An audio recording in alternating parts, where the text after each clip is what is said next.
La evangelización tiene varios aspectos, pero el que estamos enfocando es cómo hacerlo personalmente. Hoy en día nosotros estamos en campaña de evangelización. ¿Y qué es lo que estamos haciendo? Yendo a un lugar a predicar por las noches. Y a eso le llamamos evangelización. Y realmente es una evangelización, nada más que es una evangelización colectiva. A la evangelización personal nosotros podemos ver los resultados, ver las metas y alcanzar los propósitos. Al alcanzar los propósitos, entonces nosotros podemos evaluarnos de una mejor forma. Mientras tanto que en términos generales nada más podemos valorar solo por el resultado que tenemos. Sí, en la predicación que tuvimos aceptaron tantas personas. Una de las prácticas que se tiene aquí en Guatemala, lo que he experimentado en una conferencia, es que en las conferencias tienen varias conversiones y es muy interesante. Pero esa persona que llega a convertirse a la conferencia fue trabajo personal, quizás de un hermano. Y que ahí nada más va a dar el resultado. Entonces ese no sería el resultado de la conferencia, sino sería el resultado del trabajo individual de la persona que lleva a esa persona a la conferencia. Esa persona ya ha ido decidida, nada más que el ambiente que se tiene en la conferencia es diferente. El ambiente que se tiene en la conferencia es diferente. Entonces, en forma general, la mayor efectividad de la evangelización es cuando la hacemos personalmente. Muchas personas, ni usted ni yo, las evangelizamos. Y en una predicación del evangelio en el local o en la sala, esta persona viene y dice, yo acepto a Cristo. Y nosotros asumimos, qué bien el hermano, mire, una persona se convirtió en el mensaje del hermano. No. Él simple y sencillamente va a cosechar lo que otro ha sembrado, lo que otro ha cultivado. Tuvimos un hermano con nosotros que dice, mire hermano, yo en mi lista llevo 14 personas ganadas para Cristo. Y seguro que usted las ha ganado. Sí, me dice, es conmigo han aceptado. Dice. Pero mire don fulano, ese solo vino esa primera vez al culto y esa vez aceptó. ¿Usted sabe el trabajo que había detrás de él? Don Leonidas se llama el hermano. Había un hermano que no es un predicador, solo es un hermano que tiene un buen testimonio. Y él había estado hablando con él y en base al testimonio de él vino a aceptar, lo confesó después. Sin embargo, aquel está diciendo que él lo ganó, cuando ha sido el trabajo del hermano. Entonces, claro, nosotros hacemos un trabajo personal o públicamente, pero ese trabajo lo que va a traer es resultado de la salvación de las personas. Pero si nos quedamos y nosotros tenemos en nuestro país una situación, estamos invitando a que vengan al culto, pero desde una bocina. Ponemos una bocina ahí y amigo, tendremos culto, le invitamos que venga. Esa es una forma general. Pero si yo ya voy a su casa y me contacto con él, me vuelvo amigo de él y lo invito al culto, él va a venir. Por eso nosotros tenemos muy poca asistencia en los cultos evangelísticos. ¿Por qué? Porque en forma general, eso es si ya vamos específicamente, y el trabajo personal, el evangelismo personal es el que se dirige de persona a persona. Claro, todas son formas de trabajo. Todas son formas de trabajo. Y qué bien, hermano, que completásemos en la iglesia local todas las formas de trabajo. En forma personal, en forma familiar y en forma global. Todos. A nosotros en Honduras, y un misionero los que estuvo ahí decía, es que ustedes han convertido la sala evangélica en salero evangélico. Y la sal tiene que ser esparcida. Hay que ir a buscarlos. No hay que llamar que vengan. Eso de irlos a buscar es el trabajo. Recuerda el principio del discipulado, hay que ir. Fue lo que el Señor hizo. Ir. Venir. fue enseñarnos. Entonces, eso que nos quede claro, los hermanos en Nicaragua utilizan un sistema, los hermanos misioneros que están del Canadá. Ellos van a un lugar y dicen, en tal lugar vamos a establecer una predicación del evangelio. Ellos van y hacen un trabajo de muestreo. Van personalmente evangelizando y viendo la aceptación. Después de eso, ellos van una semana a hacer este trabajo, o una exploración del terreno. Ubican un solar y de ahí van otra vez, instalan una carpa y van casa por casa invitando para ese lugar. Ya ellos conocen el terreno y van y evangelizan. Y muchas personas vienen a la predicación del evangelio. Y de ahí mismo, en esa carpa, que están por a veces 21 días, 22 días, 3 semanas, predicando todas las noches. Ahora, ellos dejan ya establecido un culto. Y a veces en la carpa, a veces en un local o una casa alquilada. Y ya entonces comienzan la predicación en un lugar. A eso ellos llaman campaña. Un término de publicidad. Así estamos en una campaña. Interesante. Bueno, hay tantas formas. Nosotros en Honduras hacemos eso. Ubicamos un lugar, vamos a hacer trabajo personal y mientras hacemos el trabajo personal, 2 o 3 noches predicamos. Y ahí estamos anunciando que vamos a quedar predicando un día de la semana en tal lugar. Y a eso nos permite que los amigos estén interesados. Nuestro departamento tenía 3 cabeceras municipales, 3 pueblos, que no había predicación del evangelio. Actualmente, este año, en los 3 lugares se ha comenzado a predicar. De los 3 lugares, el que está teniendo mayor crecimiento es uno. Uno, porque ahí ya se adquirió hasta un solar. Hubo la facilidad de la compra de un solar que estaba a precio y se compró. Ese es el que, y es donde hay ya un grupito de hermanos, como unos 8. Y comenzamos a hacer predicación hasta este año. Pero hay 2, y el que yo estoy, Sulaco, es el terreno más duro que hemos podido encontrar, debido a la contaminación de diferentes enseñanzas. Sin embargo, ahí estamos ubicando lugares, hogares en los cuales no haya nadie que sea un cristiano. Porque si ya asiste a otro grupo, nosotros no seguimos ahí. Identificamos que él ya es un creyente, entonces lo dejamos. Y que bien, usted tiene una iglesia donde se congrega, siga adelante, siga ahí. Vamos a donde no hay nada, a donde no asiste a ningún lugar. Porque también eso necesita tener esa experiencia de no ir a incomodar a otros hermanos. Bueno, vamos a terminar con esto porque me interesa que quede bien claro lo del devocional. Para que si en estos 2 días, hermano, logramos que usted esté teniendo contacto con la palabra de Dios diariamente, sería un éxito, o es un éxito, el hecho de acercarlo a usted a la palabra de Dios. Que no logremos nada más, pero que logremos que usted se quede ahí. ¿Recuerda las 3 tareas que hemos dejado? ¿Qué tal le ha ido con memorización? Ya se lo podemos preguntar. Sí, ¿verdad? Ya hay unos que están listos, bueno. Están listos para que lo preguntemos. Hay que memorizarse un versículo por mes. Este usted lo va a seleccionar.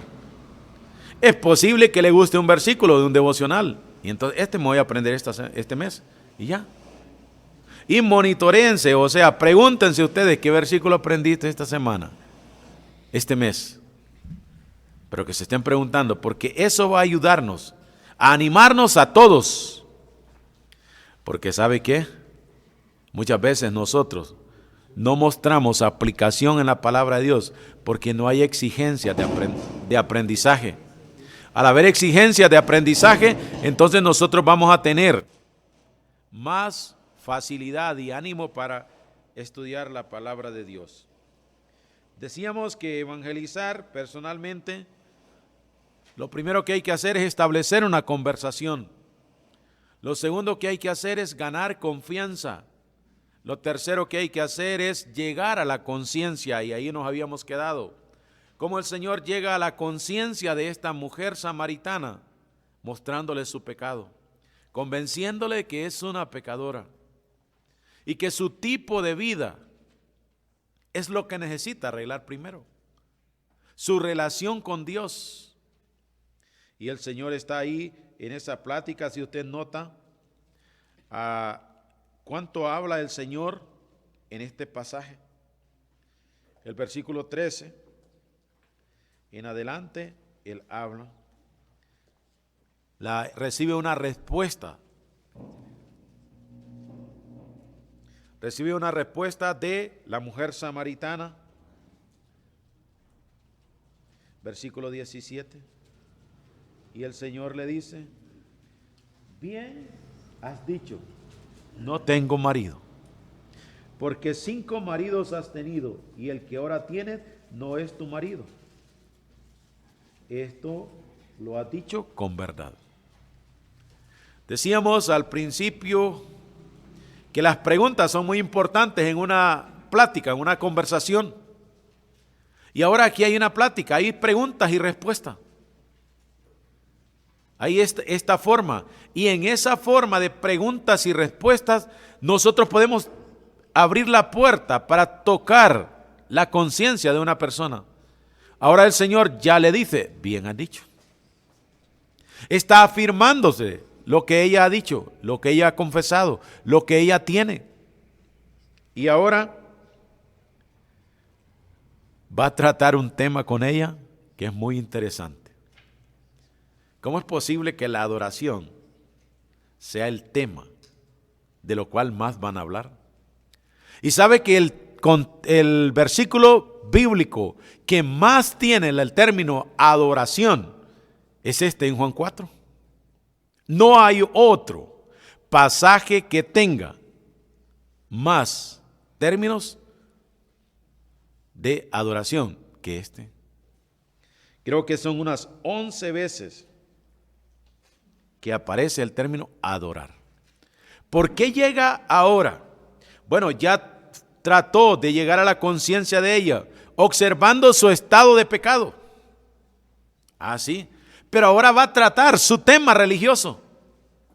La segunda forma como llega a la conciencia de ellos es tratando el tema religioso. Adoración. ¿Sabe qué es adorar? Adorar es la ocupación de nuestra mente y corazón con la grandeza de Dios. Eso es adorar. Ocupar nuestra mente y corazón con la grandeza de Dios, con los atributos de Dios. Eso es adoración.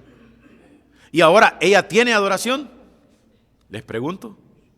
¿Ella tiene adoración? ¿Sí? Implica que tenía religión. Implica que se ocupaba de ir a ese monte.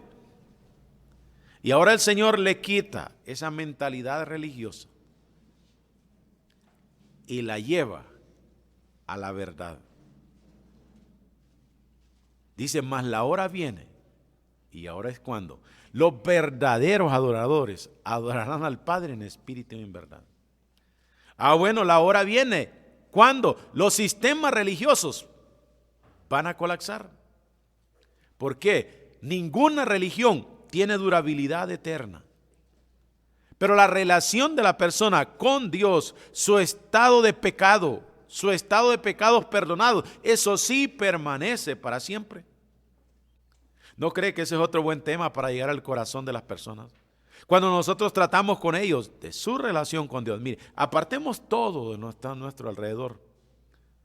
Nuestra familia, nuestros vecinos, no. Si usted y Dios, sabe que se ponen pensativos. Estamos tratando de llegar a su conciencia.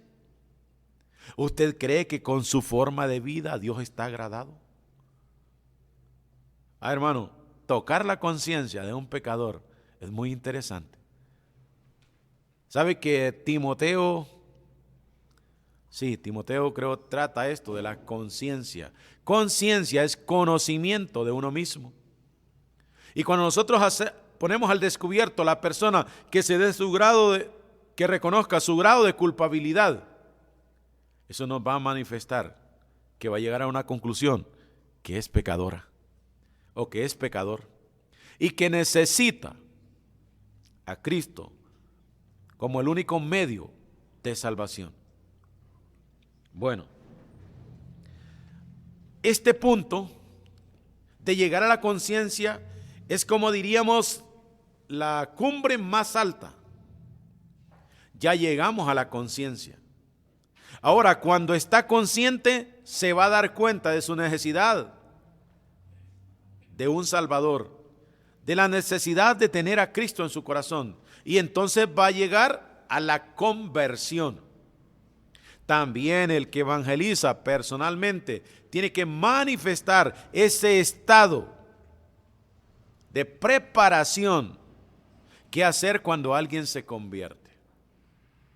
No sé aquí qué hace.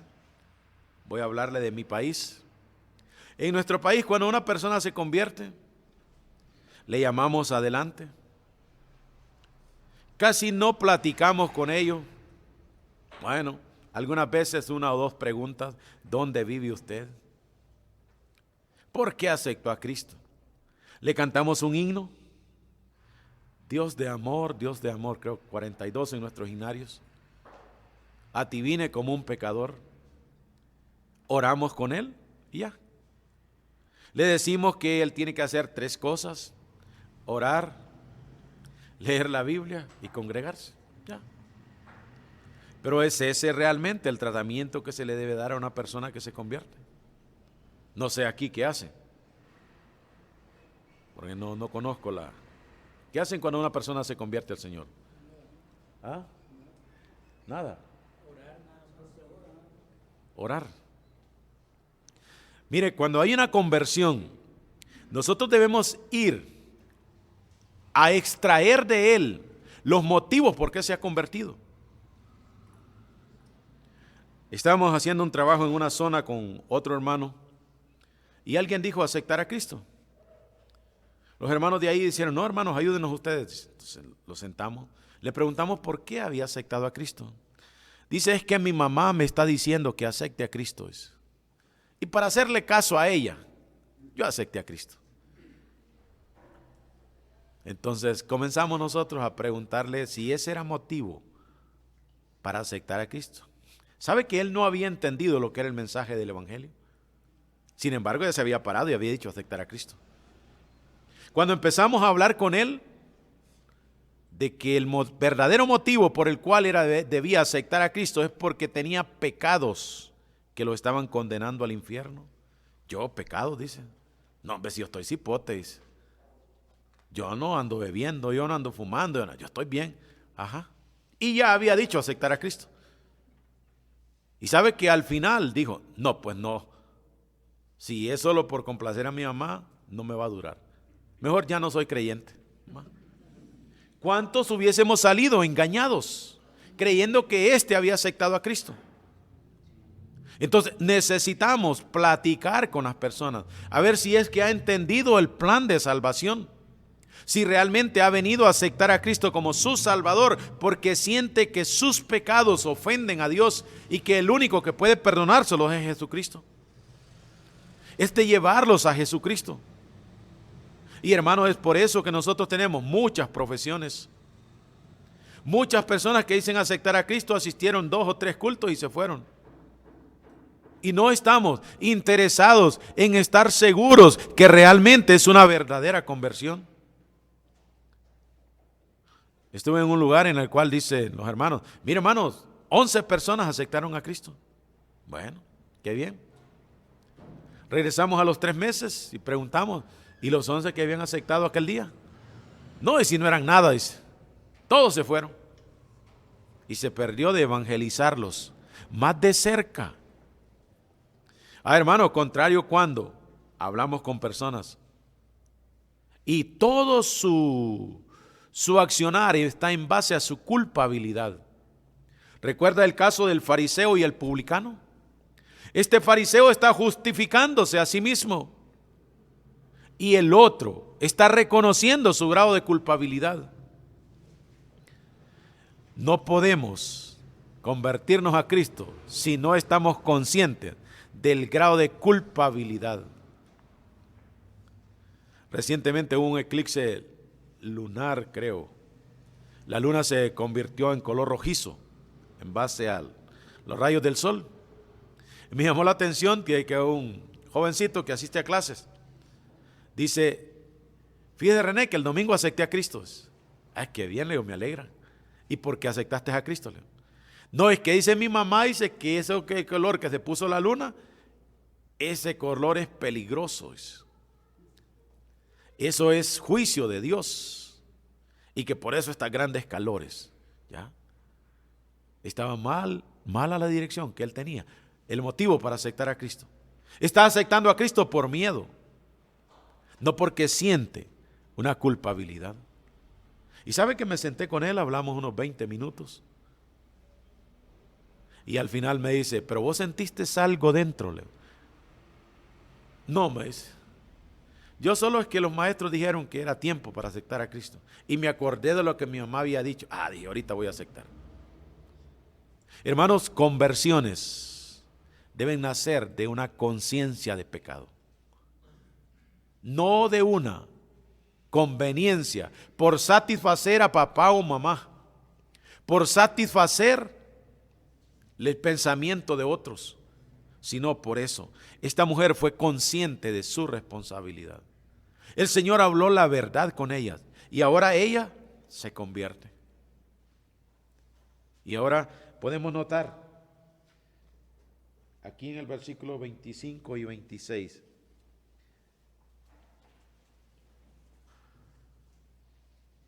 Jesús le dijo: yo soy el que habla contigo. Aquí tenemos la presentación de Jesucristo personalmente para resplandecer en el corazón de esta mujer. A partir de ahí nosotros podemos notar el cambio que se da. La intervención de los otros, de los discípulos, allí.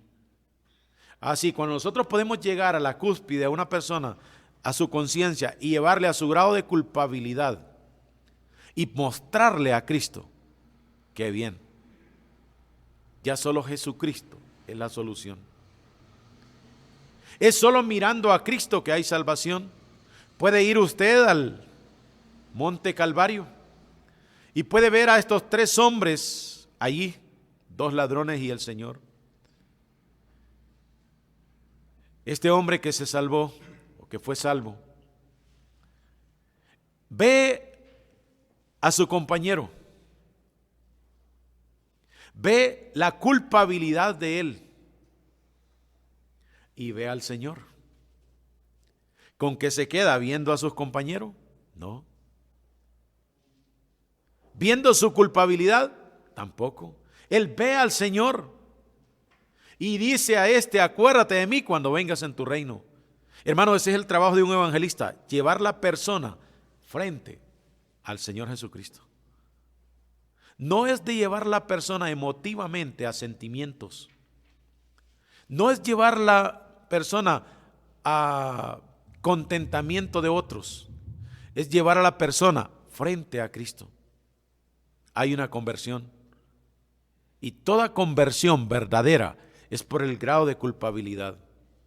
En el otro material que vimos, o sea, que se dio, ahí está el testimonio personal. Y yo sé que cada uno de ustedes tiene un testimonio diferente. En mi caso,